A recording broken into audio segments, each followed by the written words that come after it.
Hello everyone and welcome to this week's game devlog about stealth. Before I start with the regular stuff, I want to quickly address one thing which I've been thinking about now for a while.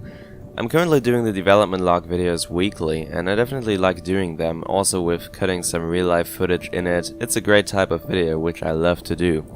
However, due to the lack of in-game content currently, I can't show that much in the videos because the game's still in the very early beginning, as I said. I'm thinking of increasing the interval though, and only doing development videos every 2 weeks, but I'm not sure though, still thinking about that, so if you want to share your opinion on that, feel free to write that in the comments, thank you. So this week was another week of working under the hood. I finally fixed the little bug I had with the top left corner of the pixel perfect borders being a little bit off. The fix was just to add 0.5 units to the top left point. And it's one of these solutions which are weird and feel hacky, but hey, they work, so never change a running system, right? I also implemented sound effects now for the buttons, so the UI feels a little bit more alive. I'm not sure though if I changed that sounds. I found a very cool online game dev sound library with tons of free sounds, and they are perfect. Links in the description for everyone who's interested in that. Yeah. Interactions are also now in a nearly completed stage. Here's an example with doors, for example, which I can open and close, even with cool sound effects.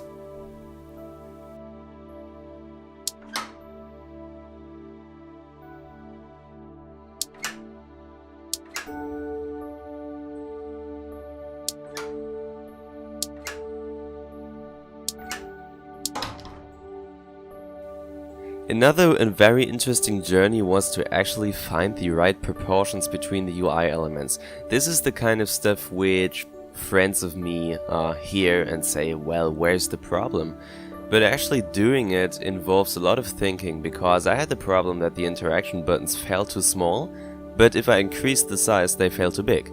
So I kind of found a value between which works out for me, but then I learned that making and designing icons for that is rather difficult because they have to be readable at a small screen size.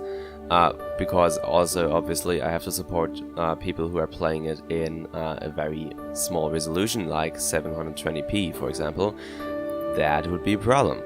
So kinda having these small icons denies me to have thin lines in the icons as I had before and use thicker lines as this door icon for example. It is a journey, I have to still learn a lot about icon designing, I'm not the best one on earth for that, but we will see.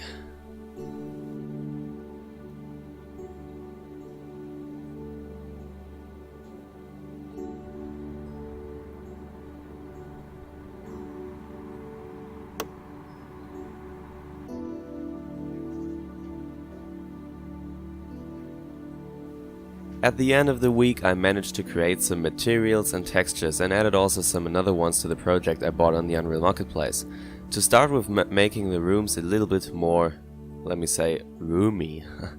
I also found out that it's hard to find the right materials, and the biggest problem is the transition between floor and wall, as you can see here.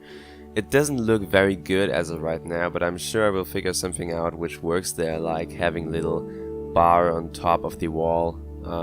Something like that, I will see. I'm a bit concerned currently, because what you see here is Dungeon Architects, remember the plugin I use for generating the maps.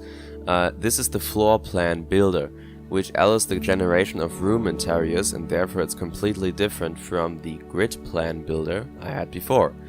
But the floor plan builder obviously fits room interiors much better, it does look much more realistic and matches it much better what I want to achieve for the game. However, unfortunately the floor plan builder is still work in progress and has not very great methods of hooking it in C++, which is disabling some possibilities for me, so I think I will spend the next week modifying the Dungeon Architect plugin and its source and extending the floor plan builders to support the things I need. So I mightn't be able to show much next episode either, so I don't know, here's a random footage of a plant in my room.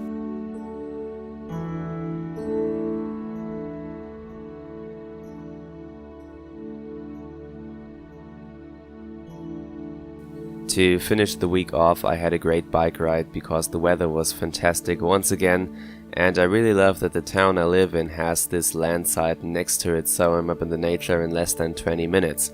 The summer we're currently having is very intense. It's still becoming 27 degrees once again this week, which is very cool.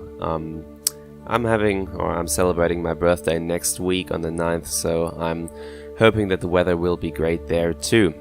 So yeah. Alright, thanks for watching. That is going to do it for today, and as always there's one thing left to say: have a nice day and take care.